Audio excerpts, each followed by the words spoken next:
नमस्कार दोस्तों, स्वागत है आप सभी का मेरे YouTube चैनल स्टेनो गुरु शिवा में। दोस्तों शुरू करते हैं आज की डिक्टेशन। संपादकीय गति लेखन संख्या 113 है। गति 80 शब्द प्रति मिनट। स्टार्ट। पढ़ने की संस्कृति व्यक्ति के बौद्धिक, भावनात्मक और सामाजिक विकास के लिए अत्यंत आवश्यक है, क्योंकि यह एकाग्रता और स्मरण शक्ति बढ़ाती है। इससे हमारे जेहन में शब्दों के संग्रहण का विस्तार होता है, आलोचनात्मक सोच विकसित होती है और रचनात्मकता एवं कल्पनाशीलता को बढ़ावा मिलता है, जो हमें समाज में एक जिम्मेदार और विवेकपूर्ण नागरिक बनाता है।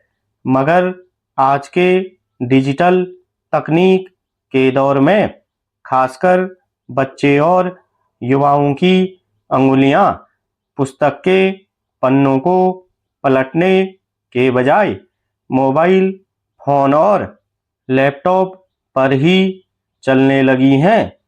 यह वास्तव में चिंता का विषय है।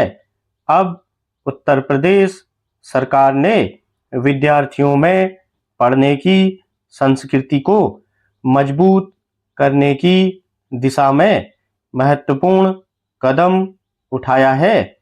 इसके तहत राज्य के स्कूलों में हिंदी और अंग्रेजी के प्रमुख समाचार पत्र उपलब्ध कराने तथा सुबह की प्रार्थना सभा में कम से कम 10 मिनट का समय विद्यार्थियों द्वारा इन्हें पढ़ने के लिए निर्धारित करने का निर्देश दिया गया है। इससे पहले हिमाचल प्रदेश ने सरकारी स्कूलों में प्रार्थना सभा के दौरान विद्यार्थियों के समाचार पत्र पाठ की व्यवस्था लागू की गई थी। इस पहल को अब उत्तर प्रदेश सरकार ने आगे बढ़ाया है। इसके तहत विद्यार्थी प्रतिदिन राष्ट्रीय, अंतर्राष्ट्रीय और खेल समाचारों के साथ साथ प्रमुख संपादकीय भी पढ़ेंगे। यह व्यवस्था कई मायनों में महत्वपूर्ण है। इससे न केवल विद्यार्थियों में सामान्य ज्ञान, शब्दावली, रचनात्मकता और संवाद कौशल विकसित होगा, बल्कि उन्हें प्रतियोगी परीक्षाओं के लिए बेहतर ढंग से तैयारी करने में भी मदद मिलेगी। पढ़ने की संस्कृति अगर फिर से बच्चों की आदत में शुमार हो जाए तो मोबाइल या लैपटॉप की स्क्रीन पर जरूरत से ज्यादा समय बिताने की उनकी प्रवृत्ति भी धीरे धीरे कम हो सकती है।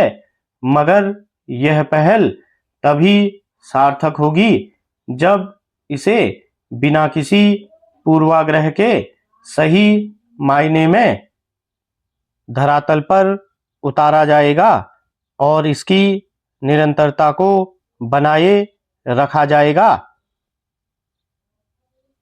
रफ्तार की भी अपनी सीमा है, मगर अब ऐसा नहीं लगता। एक समय था जब लगता था कि समय धीमी गति से चल रहा है। हर दिन बड़ा लगता था। कई बार तो ऐसा लगता था कि दिन कैसे निकलेगा, मगर अब सब कुछ उल्टा हो गया है। समय ने रफ्तार पकड़ ली है। दिन छोटे लगने लगे हैं। महीने और वर्ष इतनी जल्दी गुजर रहे हैं कि अभी हमारे काम ही अधूरे छूट रहे हैं और हम जो करना चाह रहे उसे पूरा नहीं कर पा रहे हैं। वजह भागम भाग वाली जिंदगी है। एक दूसरे से आगे निकलने की चाह तो है ही, सब कुछ हासिल करने की बढ़ती ख्वाहिश ने दिन महीने और वर्ष को छोटा कर दिया है। स्टॉप।